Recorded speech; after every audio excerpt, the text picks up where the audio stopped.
अस्सलामुअलैकुम, मेरा नाम सुमैया है और ये सुहाना है। हम ZPHS उर्दू मीडियम बेपुर के स्टूडेंट्स हैं।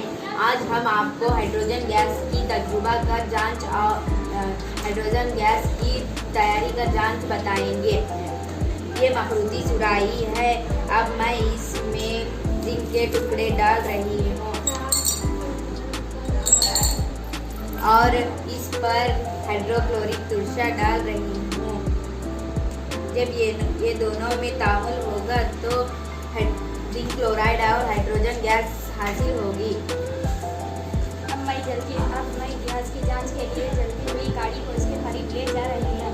अब ये ठप की आवाज़ से बुझ जाएगी, जिससे ये साबित होता है कि ये हाइड्रोजन गैस है।